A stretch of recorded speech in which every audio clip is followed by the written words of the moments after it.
नमस्कार, मैं भाषा और आप देख रहे हैं इंडिया की बात। आज इंडिया की बात में जिन 3 अहम मुद्दों पर हम चर्चा करने जा रहे हैं उसमें सबसे पहला है विवादों में घिरा India AI impact summit. Modi ji का फोटोशूट रील और इस बीच चोरी का माल, साथ ही साथ बिल गेट्स एप्स्टीन फाइल में कुख्यात बिल गेट्स के स्वागत को लेकर उठा बवाल। दूसरा मुद्दा है कि किस तरह से देश की सबसे बड़ी अदालत ने देश के सबसे बड़े नफरती सीएम हेमंत विश्व शर्मा को दी राहत। असम में राजनीति में है खलबली, कांग्रेस में टूट शुरू और आगे आने वाले संकेत भले नहीं।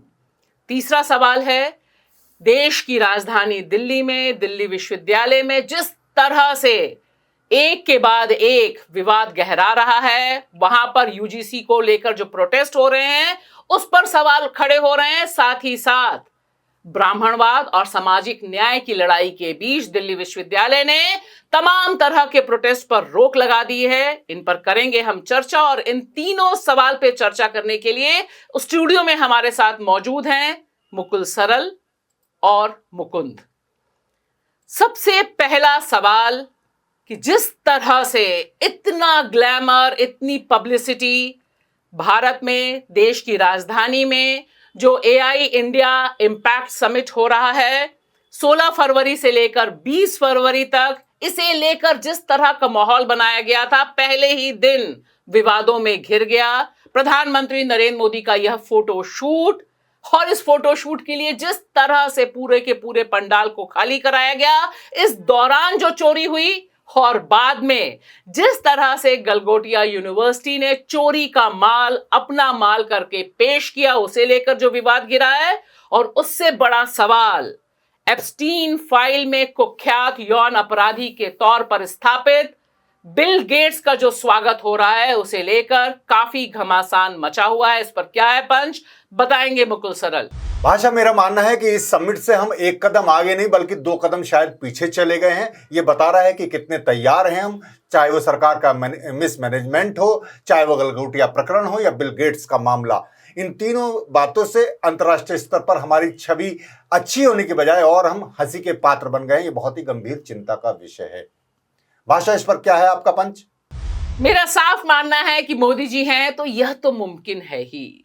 सिर्फ मोदी जी के समय ही हो सकता है कि उनके पीआर के लिए, उनके रील की शूट के लिए इस तरह से सारा का सारा पंडाल बिना किसी पूर्व सूचना के खाली कराया जाए। और इस दौरान जिस तरह से चोरी हुई और चोरी का माल बेचा, प्रेजेंट किया गया, लेकिन उसमें भी सबसे बड़ा सवाल जो पूछा जाना चाहिए कि आखिर क्यों मोदी जी ने एप्स्टीन फाइल के कुख्यात बिल गेट्स को इस तरह से बुलाया, जबकि इतना विवाद है कि वह यौन अपराधी किस तरह के हैं। उनके फोटोज और वीडियोज इस समय वायरल हैं और यह शर्मनाक है। मुकुंद, क्या है इस पे आपका पंच? भाषा, मेरा मानना है जो ये एआई इम्पैक्ट समिट जो थी एक बेहतर कदम था। दुनिया में आजकल पूरी दुनिया एआई की तरफ बढ़ रही है, ऐसे में लेकिन इस बदइंतजामी ने जो हमारे जो इसके लक्ष्य थे उस लक्ष्य की प्राप्ति कम और हमारा मजाक ज्यादा बनाने की प्रयास हुआ है। मुकुंद, आपने कहा कि मजाक बनाया जा रहा है, लेकिन यहाँ तो तस्वीर बड़ी इंटरेस्टिंग निकल के आ रही है कि हालांकि जिस समय हम बात कर रहे हैं उस समय गलगोटिया को कह दिया गया है कि आप वेकेट कीजिए। हालांकि तब भी एएनआई गलगोटिया की उन्हीं मोहतरमा के पास पहुंचते हैं, दोबारा से सफाई देने की कोशिश होती है। लेकिन क्या स्क्रीनिंग की कोई व्यवस्था नहीं थी कि इस तरह से जो चाइनीज रोबोट है, कुत्ते का जो रोबोट है, जिसको दर्शक मैं चाहती हूं कि जरूर देखें, वह वीडियो भी बहुत इंपॉर्टेंट है, कि किस तरह से लोगों ने तुरंत चुटकियों में बता दिया कि यह जो रोबोट दिखा रहा है गलगोटिया स्टॉल पर, वह तो पहले से मौजूद है और $2800 में आप उसे खरीद सकते हैं। सिर्फ इतना ही नहीं, यह जो रोबोट डॉग है ये 1-2 जगह और भी पाया गया था, विप्रो में भी पाया गया था। और आप देखिए कि अश्वनी वैष्णव खुद ट्वीट करते हैं इसे, मतलब यही रोबोट उनको सबसे बड़ा ब्रांड एम्बेसडर दिखता है। तो कहीं ना कहीं कुछ और चीजें भी तो घटित हो रही हैं एआई में।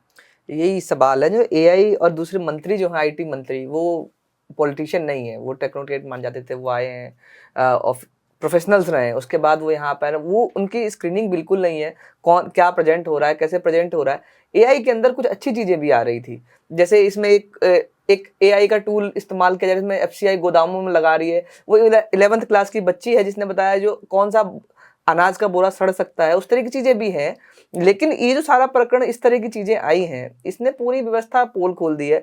और सरकार बिल्कुल एक मेले की तरह इसको ले रही थी, जैसे बुक स्टॉल लगते हैं उस तरीके, कोई तैयारी नहीं आपकी सिक्योरिटीज कैसे होंगी, वहाँ पे एंट्री एग्जिट का प्रावधान है, कौन से स्टॉल लग रहा है, कौन लगा गलगोटिया, तो उसके विश्वविद्यालय के पहली बार ऐसी चीजें नहीं आ रही, वहाँ जो बच्चे पढ़ते हैं किस तरह के वीडियोस पहले ही वायरल हुए हैं। तो लेकिन देखिए भाई, मोदी जी के बहुत प्रिय हैं, 2019 में ही उसे बेस्ट यूनिवर्सिटी का अवार्ड किसी और ने नहीं, हमारे देश के यशस्वी प्रधानमंत्री ने दिया है। वही, और इसके बाद ये सारी घटना के बावजूद उसने कहा था एआई में सबसे बड़ा इन्वेस्टर हम गलगोटिया बनने जा रहा है। तो ये दिखा रहा है जो देश की जो इतने बड़े बड़े संस्थान हैं उनको पीछे रख के गलगोटिया को इस तरह के प्राइवेट संस्थान जिनकी गुणवत्ता क्या है वो साफ दिख रही है। और विश्व लेवल पे, क्योंकि हम इसको दुनिया भर में दिखाने का, खुद को प्रोजेक्ट करने की कोशिश कर रहे हैं जो हम एआई में हम क्या कर रहे हैं, क्योंकि अभी की स्थिति देखें तो एआई जैसे हम बहुत पीछे हैं, हमसे आगे बहुत सारे देश हैं। तो उसमें हम जब आगे बढ़ने खुद प्रोजेक्ट कर रहे हैं, उसमें इस तरह की गलतियां होना, खामियां होना, और अब जैसे शुरुआत में आपने बताया इस तरह के अपराधियों को, कुख्यात यौन शोषण के, यौन हिंसा के आरोपियों को बुलाया जा रहा है, उनको रेड कारपेट पर बुला के बुलवार, इससे क्या इमेज आप बनाएंगे, ये तो बड़ा सवाल है। जो हम चाहते थे लक्ष्य, क्या उसकी तरफ बढ़ेंगे या पीछे होंगे, जैसा मुकुल जी ने कहा था। जी मुकुल, आप कह रहे हैं कि पीछे जाएंगे, और यहाँ पर लेकिन जो मीडिया में कवरेज है, देखिए पिछले 2 दिन से सिर्फ मोदी जी ही उसके सबसे बड़े ब्रांड एम्बेसडर हैं दुनिया में। बाकी जगहों पे जहां एआई समिट हुआ वहां पे उस देश के प्रधानमंत्री या राष्ट्रपति किसी का चेहरा नहीं था, वो भी तस्वीर बहुत जरूरी है। लेकिन हम तो मानते हैं कि मोदी जी के बिना हमारा कोई आयोजन नहीं हो सकता। तीसरी, आपने कहा कि तीसरी महाशक्ति हम एआई में हो सकते हैं, और इस तरह के ब्लंडर्स की स्क्रीनिंग ही नहीं की आपने, जिसका जो मन है वो अपना कह के दिखा रहा है। हाँ, तो ये बिल्कुल वही जुमलों की एक मामला बन गया। जैसे हम विश्व गुरु हैं, ऐसे ही हम एआई में तीसरी महाशक्ति बन सकते हैं। देखिए, ये तो सबको मानना चाहिए कि अब एआई का युग आ गया है, एआई की बहुत ज़रूरत है और उसमें डेवलपमेंट की ज़रूरत है, और हमारे तमाम इंजीनियर और तमाम लोग विदेशों में भी जाके काम कर रहे हैं। लेकिन सवाल ये है कि एक तो स्क्रीनिंग का सवाल, आप एआई सबमिट कर रहे हैं, आपको ये नहीं पता कि आप जो पेश करेंगे वो 1 मिनट में एआई से खुल भी जाएगा, उसका पर्दाफाश हो जाएगा कौन चीज़ कहाँ से आ रही है।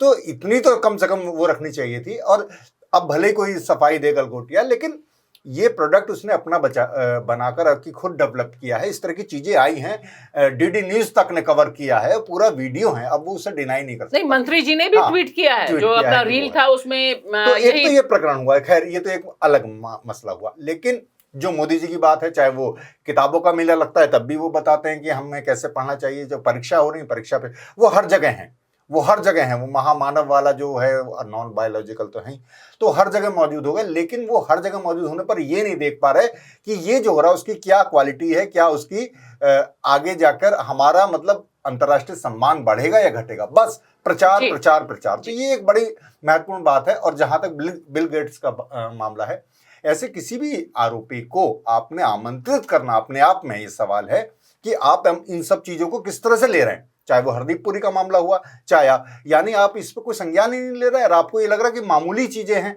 तो इन सब चीजों को इस देश भी देख रहा है और दुनिया भी देख रही है। एक सीधा सवाल मुकुंद, बिल्कुल संक्षेप में बताइए कि क्या मोदी जी के पास इतना दम नहीं था कि वह मना कर देते कि Bill Gates you are not invited जब तक आप एप्स्टीन फाइल में आपका नाम है? बिल्कुल, दुनिया में बहुत सारे देशों में हुआ, इस्तीफे हो रहे हैं इस पे।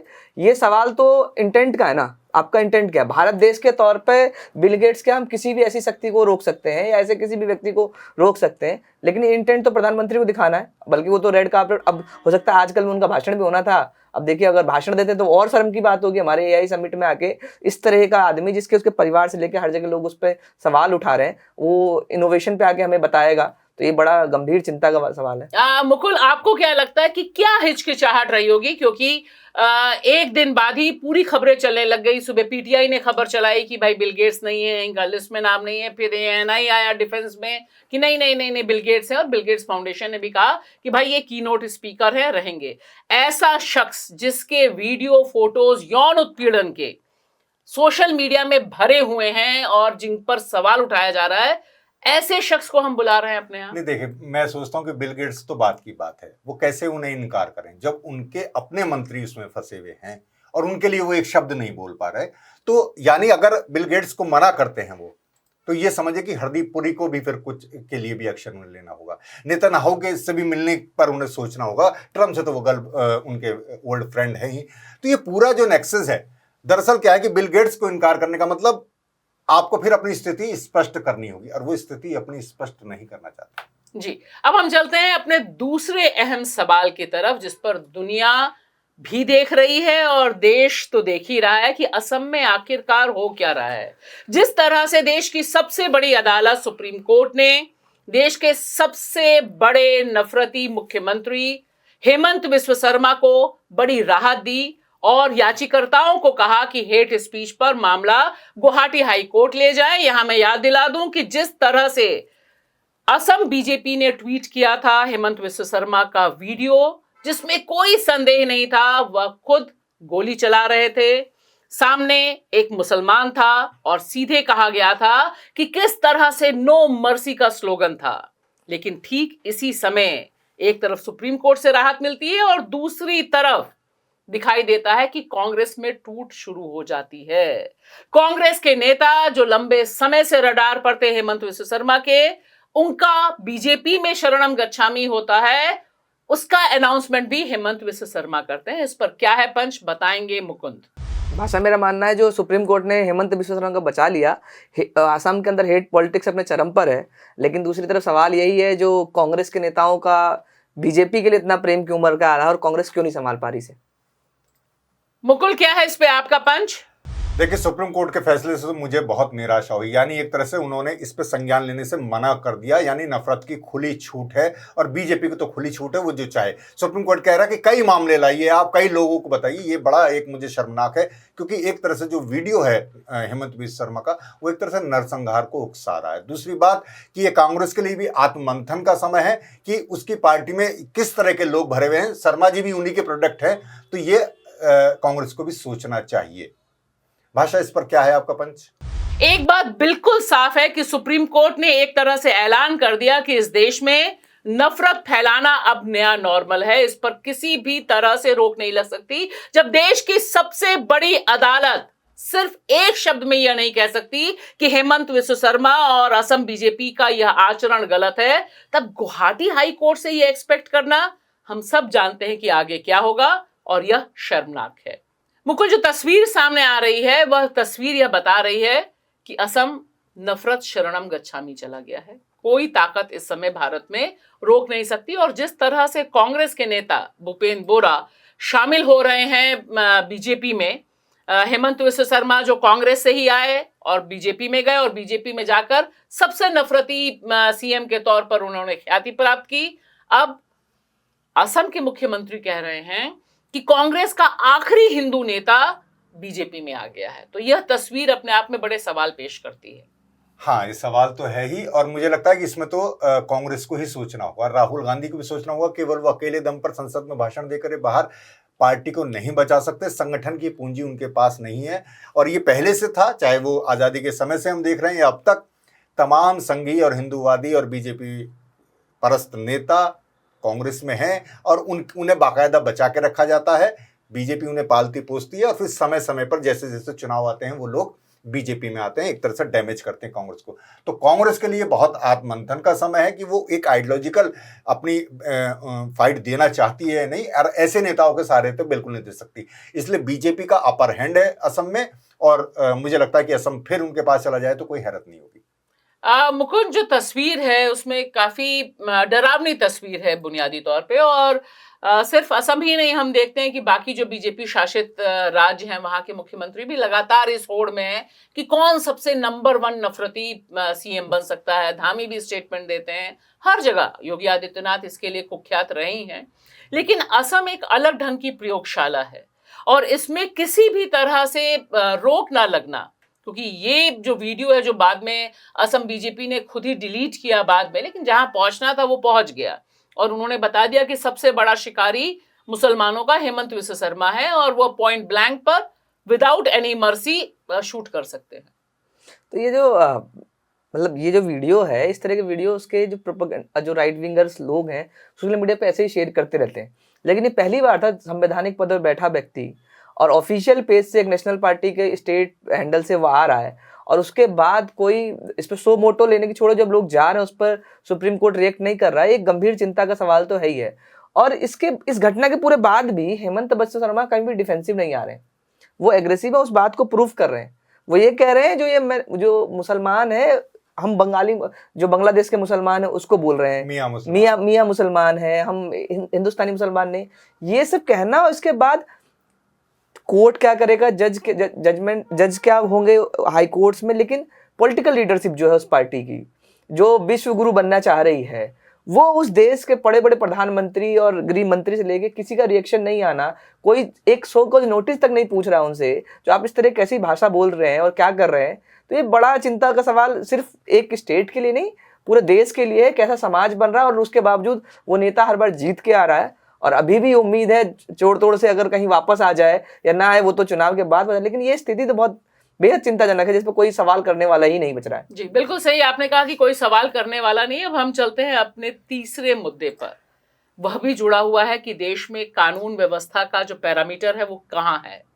हम चर्चा कर रहे हैं दिल्ली विश्वविद्यालय में यूजीसी को लेकर जो प्रोटेस्ट हो रहा है। यूजीसी जो गाइडलाइंस लाया था, इक्विटी गाइडलाइंस, उसे लेकर जिस तरह से दो खेमों में बांट दिया गया, उसमें साफ दिखाई दे रहा था कि एक तरफ ब्राह्मणवाद जिंदाबाद के नारे लगाने वाले लोग थे और दूसरी तरफ सामाजिक न्याय का झंडा बुलंद करने वाले लोग थे। लेकिन इसी बीच दिल्ली विश्वविद्यालय ने डर्टी गेम खेलते हुए बीजेपी के इशारे पर तमाम तरह के प्रोटेस्ट पर रोक लगा दी है। और यह एक बड़ा सवाल है कि जब देश का नौजवान सड़कों पर उतरकर न्याय मांग रहा है, तब न्याय मांगने का अधिकार भी उनसे छीन लिया गया है। इस पर क्या है पंच, बताएंगे मुकुल?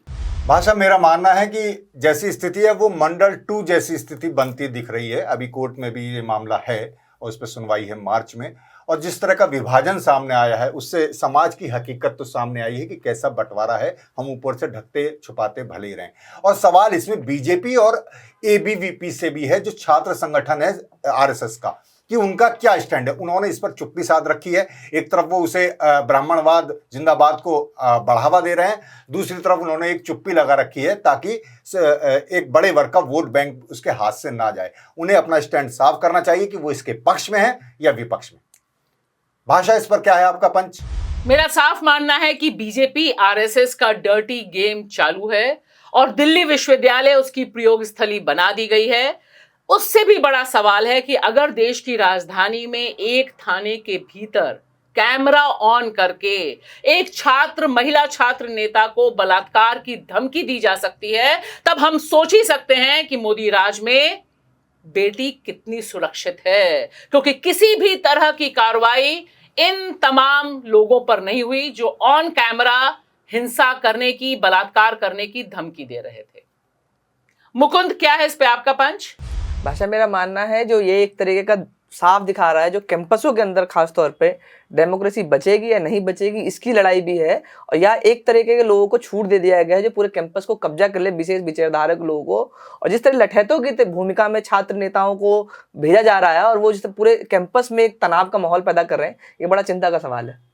मुकुंद, इसमें एक तस्वीर जो और आई, क्योंकि जो चर्चा है और जो पूरी डिबेट को जिस तरह से जनरेट किया गया है कि दो महिला लड़ाई कर रही हैं, है ना, दो महिलाओं के बीच में। और इसमें यह भी तस्वीर जो सामने आई कि ब्राह्मणवाद जिंदाबाद का नारा भी महिला लगा रही है, जिसके बारे में बाद में पता चलता है कि वो यूट्यूबर हैं। वो खुद भी अपने को पीड़ित घोषित करती हैं और उनके भी वीडियोस काफी चल रहे हैं। तो ये एक बड़ी सोची समझी रणनीति के तौर पर दिखाई दे रहा है कि अब क्योंकि सोशल मीडिया और इन्फ्लुएंसर्स, यूट्यूब दरअसल बीजेपी और आरएसएस को सवाल करते हैं, तो उसका भी एक ब्रिगेड उन्होंने अपना तैयार किया है कि वो पत्रकार भी नहीं है, वो दरअसल कहाँ खड़े हैं यह भी सामने है। लेकिन हर इंसिडेंट में बवाल करने का काम ये लोग, और खास तौर से इसमें आगे फोरफ्रंट पे महिलाएं रहती हैं। भाषा, आप सही कह रही हैं, एक तरीके का प्रयोग है, नए तरीके का दिख रहा है पिछले कुछ सालों में। लेकिन एक बड़ा चिंता का सवाल है, इसकी घटना की शुरुआत जो आपने बताया ना, जो दो महिला पत्रकार, वहां से नहीं है। इसकी शुरुआत तो यूजीसी गाइडलाइन से ही है। अब यूजीसी गाइडलाइन जब आई तो भी एक समाज सड़कों पर उतरा था और उसने ही प्रदर्शन किया। तो लेकिन क्या उनके प्रदर्शनों पर आपने इस तरह के हिंसात्मक हमले देखे? क्या उस पर कोई कर रहा था? वो सड़क और संख्या भी जबकि उनकी कम थी प्रदर्शनों के मुकाबले बहुत ही में। कम थी। एक तो मीडिया ने किस तरह से कवरेज दिया उसको, जो दिखा रहा है आज भी जो मेन मुख्य धारा मीडिया या कोई भी जो जिससे आप अपनी बात कह सकते हो उस पर कब्जा किसका है। दूसरी तरफ ये जो समाज जब दूसरा उतर रहा है, जो इसको लागू करने की मांग कर रहा है और इसमें लेफ्ट, अम्बेडकराइट्स और जो सोशल जस्टिस मानने वाले लोग हैं वो खुलकर सामने आ रहे हैं, तो हर जगह हमले हो रहे हैं उन पर, चाहे इलाहाबाद हो, चाहे पटना हो, चाहे दिल्ली हो। और ये हमला करने वाले कौन लोग हैं, और पॉलिटिकल सबको पता है किससे पॉलिटिकली एफिलिएटेड है, लेकिन खुल के ना बीजेपी सामने आ रही है ना वो संगठन सामने आ रहे हैं। उन्होंने अपने संगठन के अपर कास्ट लठैतों को पूरी तरह छूट देके छोड़ दिया है, आप जाके हिंसा करिए, तनाव करिए, उसके बाद जो होगा उसको हम देख लेंगे। और उस दिन जो हमला हुआ या उस दिन जो घटना हुई, इसकी शुरुआत आप माने जिस दिन इस पर रोक लगी थी, स्टे लगी थी, उसके जस्ट बाद दिल्ली विश्वविद्यालय में प्रोग्राम था। उस दिन भी इसी तरीके के यूट्यूबर्स और जो कथित ऑनलाइन पत्रकार थे वो जुटे थे और जबरदस्ती छात्रों के मुंह में माइक डाल डाल के उनसे ऐसे सवाल पूछना, इस तरह से सवाल पूछना जो प्रवोक करना, क्योंकि जब हम भी सवाल पूछते हैं तो हमारा तो हम सवाल पूछें और वो अपना जवाब दें, उनके जवाब पर जो है वो विश्लेषण आप बाद में कर सकते हैं, रिपोर्ट के समय नहीं वो, लेकिन जानबूझ के वहाँ कॉन्फ्लिक्ट पैदा करना, उसमें ऐसे बाइट्स मिल जाए फिर उसका इस्तेमाल करना। उस दिन भी यही हुआ, उस दिन भी इरफान हबीब पर जिस तरह से हमला हुआ वो किसने किया, एबीपी से जुड़े लोग थे वो, लेकिन संगठन के तौर पे कोई स्टैंड साफ नहीं है उसका, जो वो इसके साथ है या विपक्ष में खड़ा है। और उसके अगले दिन रुचि तिवारी वाला जो पूरा मामला शुरू हुआ ये, उसमें एक पत्रकार को उन्होंने पहले फोन छीना, उस पत्रकार मैं यहाँ बता दूं कि रुचि तिवारी यूट्यूबर हैं जो यहाँ पर गई थी और उन्होंने कहा था कि उनके साथ अभद्रता की गई। तो उन्होंने जब उसका फोन छीना, उस फोन को बचाने के लिए, क्योंकि वो बामसेफ न्यूज चैनल यूट्यूब के पत्रकार थे तो उनका फोन छीना गया था। बाकायदा उन्होंने कई संस्थानों में पहले भी नौकरी करी है, वो एस्टेब्लिश पत्रकार है, उनका फोन छीन लिया। उसके बाद जब बचाने के लिए जो छात्र नेताएं थी, जो खासकर आयशा से जुड़े लोग थे, लेफ्ट से जुड़े, अंजलि गई थी, तो उसके बाद वहां झड़प शुरू होती है। उस झड़प में भी पहले रुचि ने ही हमला किया, उनको गिराया है, उसके बाद उनको पकड़ के थाने में, सब ऑन कैमरा है, सब ऑन कैमरा है। वो जो दावे कर रही है उस दावे में कहीं पर भी ऑडियो वीडियो पुष्टि नहीं हो रही। जो बात वो कह रही हैं, जो रेप थ्रेट्स हो या उनके साथ मारपीट की गई हो, उस तरह कोई वीडियोस को सामने सबूत के तौर पे नहीं दिखाया। लेकिन पुलिस ने फिलहाल दोनों तरफ एफआईआर कर लिया है और कैंपस के अंदर वीसी साहब ने अपने स्टूडेंट के साथ खड़े होने की जगह पूरे कैंपस में ही प्रोटेस्ट पर ही बैन लगा दिया है। मुकुल, इसमें जो बड़ा सवाल है, खास तौर से जैसा मुकुल ने अभी बताया कि मोरिस नगर थाना, मतलब हम कहीं दूर दराज की बात नहीं कर रहे हैं, हम देश की राजधानी दिल्ली की बात कर रहे हैं। वहां पर थाने के भीतर घुस गए, क्योंकि मैं बहुत परेशान इस बात के लिए हुई कि जिस तरह से भीड़ ने घेरा, भाई सिंपल मामला था, मारपीट हुई है, आप कंप्लेन कराने गए हैं, आप अपना मेडिकल कराने गए हैं, आप थाने पहुंचते हैं, लेकिन थाने को जिस तरह से एक ब्रिगेड घेरती है और उपद्रव पे आती है, और सिर्फ इतना ही नहीं, थाने के अंदर घुस के ऑन कैमरा वो बोल रही है कि तुम कौन हो, हम तुम्हारा बलात्कार कर देंगे, हम तुम्हारा ये कर देंगे, इस लड़की को निपटाओ, इस लड़की को जेल के अंदर डालो। ये अपने आप में कानून व्यवस्था पर बड़ा सवाल करती है, क्योंकि कानून व्यवस्था यहाँ पर अमित शाह जी के पास है, गृह मंत्री हमारे जो हैं उनके अंडर दिल्ली पुलिस आती है। नहीं तो देखिए, पुलिस की जहां तक बात है तो चाहे शाहीन बाग आंदोलन हुआ, वहां भी एक लड़का जाके बंदूक लहराता है, चाहे उनके नेता लोग हुए जो सड़कों पे गोली मारने के नारे लगाते हैं, तो वहां पुलिस का कोई रोल नहीं है। और यहां भी पुलिस के रोल पर तो सवाल है। पर मैं कह रहा हूं कि आप दबंगई देखिए, तो यही दबंगई जो मॉरिस नगर थाने पर हुई है, यही बताती है कि कैंपस में या समाज में किस तरह से सख्त कानूनों की जरूरत है, किस तरह एक प्रिविलेज कम्युनिटी अपने को इतना ऊपर समझ रही है कि कानून व्यवस्था पुलिस सबसे ऊपर है। वो जैसे इन्होंने बताया कि उससे पहले आंदोलन एक विशेष वर्ग के भी हो, उसमें मोदी जी तक के खिलाफ नारे लगाए, लेकिन एक एफआईआर नहीं, एक डिटेन नहीं किया गया, किसी को भगाया नहीं गया, पीटा नहीं गया। और आप यहाँ देखिए, यहाँ छात्र नेता से हमारी बात होती है, बता रहे कि उनका तो जैसे अम्बेडकरवादी या सामाजिक न्याय के या लेफ्ट के लोग आंदोलन में आते हैं, तुरंत पुलिस उन्हें, मतलब ये समझिए कि डिटेन, उनके लिए बसें खड़ी रहती हैं, तुरंत वाटर कैनन खड़ा रहता है। तो ये दो तरफा रवैया पुलिस का है। तो पुलिस किसके उसमें, आपने बता ही दिया कि अमित शाह जी के अंडर में। अमित शाह कौन है? वो बीजेपी के लीडर हैं, गृह मंत्री हैं। यानी एक पूरी व्यवस्था बना दी गई है जिसमें एक वर्ग को खुली छूट दे दी गई है, और यही वजह है कि कैंपस में गाइडलाइन लागू होना जरूरी है।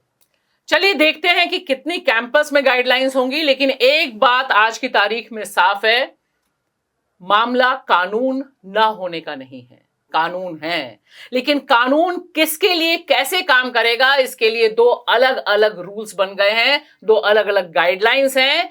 किसके लिए सब कुछ करने की छूट है, उपद्रव करने की छूट है, हिंसा करने की छूट है, बलात्कार की धमकी देने की छूट है, और किसके लिए सामाजिक न्याय की मांग करना भी अपराध हो जाता है। आज के लिए इतना ही। आप दोनों का बहुत बहुत शुक्रिया।